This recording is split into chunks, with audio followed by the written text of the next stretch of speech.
नमस्कार. आज मी तुम्हाला नेट झिरो विथ बिप्लव या गेमचं झटपट ट्युटोरियल दाखवतो.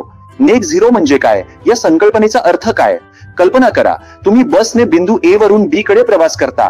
बस चालवायला इंधन लागते, ती डिझेल जाळते आणि डिझेल जाळताना कार्बन डायऑक्साईड, कार्बन मोनॉक्साईड सारखे घातक वायू वातावरणात सोडले जातात. हे वायू हरितगृह वायू म्हणून ओळखले जातात, कारण ते वातावरणाच्या पृष्ठभागावर थांबतात आणि त्यामुळे जागतिक तापमान वाढ, हवामान बदल आणि त्यासोबत येणाऱ्या समस्या निर्माण होतात. प्रवासामुळे जेवढे वायू वातावरणात सोडले जातात तेवढा तुमचा कार्बन फुटप्रिंट वाढतो. यालाच कार्बन फुटप्रिंट म्हणतात. आता हा कार्बन फुटप्रिंट कसा कमी करायचा किंवा हे वायू वातावरणात सोडायचे नाही, हे कसं शक्य आहे. हे शक्य नाही कारण तुम्हाला कामासाठी किंवा इतर कारणांसाठी बिंदू ए वरून बी पर्यंत प्रवास करावा लागतो. त्यामुळे तुम्ही अधिक झाडे लावू शकता, जी कार्बन डायऑक्साईड शोषतात आणि त्यामुळे प्रवासाचा किंवा हरितगृह वायू उत्सर्जनाचा परिणाम कमी होतो. जर तुम्ही पुरेशी साधने जसे की झाडे लावणे वापरली आणि तुम्ही जितका कार्बन डायऑक्साईड किंवा तत्सम वायू उत्सर्जित करता तितकाच शोषला तर तुमचा कार्बन फुटप्रिंट 0 होतो. जर तुमच्या क्रियाकलापांमुळे तुम्ही 100 मेट्रिक टन कार्बन डायऑक्साईड उत्सर्जित करत असाल आणि तुम्ही इतकी झाडे लावत असाल की ती 100 मेट्रिक टन कार्बन डायऑक्साईड शोषू शकतील, तर तुम्ही नेट झिरो साध्य केले आहे. आता नेट झिरो साध्य करण्याचे विविध मार्ग आहेत आणि आमच्या गेमद्वारे आम्ही तुम्हाला हे समजावून देतो की हे कोणते मार्ग उपलब्ध आहेत आणि हे मार्ग वापरण्याचे फायदे काय आहेत. आमच्याकडे नेट झिरो गेमचे वेगवेगळे प्रकार आहेत. आमच्याकडे असा नेट झिरो गेम आहे जो तुम्हाला सौर ऊर्जा, पावसाचे पाणी साठवणे, ऊर्जा कार्यक्षम दिवे वापरण्याचे फायदे, कचरा व्यवस्थापन आणि नैसर्गिक कीटकनाशकांचा वापर समजून घेण्यास मदत करतो.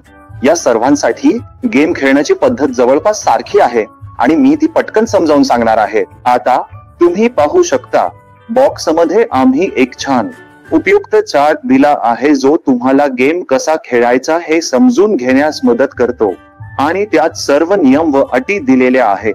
हे लागणार नाही कारण मी तुम्हाला गेम कसा खेळायचा ते समजावून सांगतो. आपल्याकडे एक बोर्ड, खेळाडूंचे अवतार, कार्ड्स आणि एक पासा आहे. गेम खेळण्याची पद्धत सोपी आहे.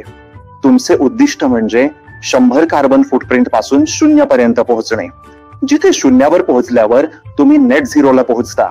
आता तुम्ही 0 कसे पोहोचाल. नेहमीच्या पासा खेळासारखे तुम्ही खेळाडू निवडता, पासा फेकता आणि खेळता. उदाहरणार्थ, जर मी 4 असलो आणि मी करीन हत्ती म्हणून खेळत असेल तर मी 100 वरून 99, 98, 97 अशा प्रकारे पुढे जाईन. खेळाडू त्यांच्या वळणावर पुढे जात राहतात. पर थांबा जरा, हे इतकं सोपं नाहीये. फळ्यावर वेगवेगळ्या ठिकाणी काही सापळे असतात जे कधी कधी तुम्हाला खेळात पुढे नेऊ शकतात किंवा मग मागे ओढू शकतात.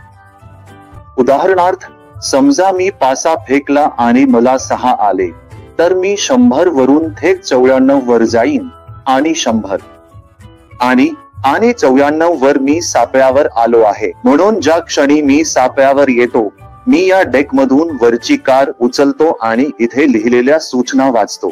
उदाहरणार्थ, इथे लिहिलेले खत म्हणजेच तुम्ही पार्टीत वापरलेली डिस्पोजेबल पेपर प्लेट्स आणि चमचे कंपोस्ट केले, त्यामुळे तुम्हाला 8 कार्बन क्रेडिट्स मिळतात.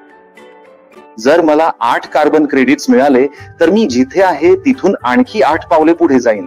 म्हणून 94 वरून मी 86 वर पुढे जाईन.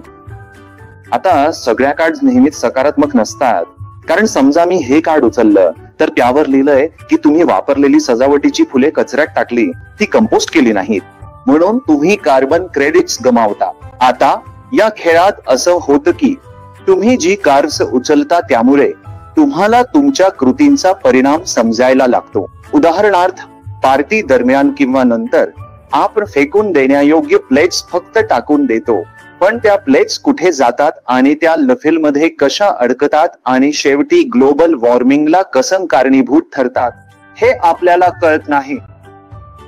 नेट झिरो विथ बिप्लव आपल्याला आपल्या कृतींचे परिणाम समजून घेण्यास मदत करते आणि आपण अधिक माहितीपूर्ण निर्णय कसे घेऊ शकतो आणि स्वतःला व आपल्या आजूबाजूच्या जगाला अधिक शाश्वत जीवनशैलीकडे कसे नेऊ शकतो हे शिकवते. मला आशा आहे की तुम्हाला हे गेम्स खेळताना आनंद मिळेल.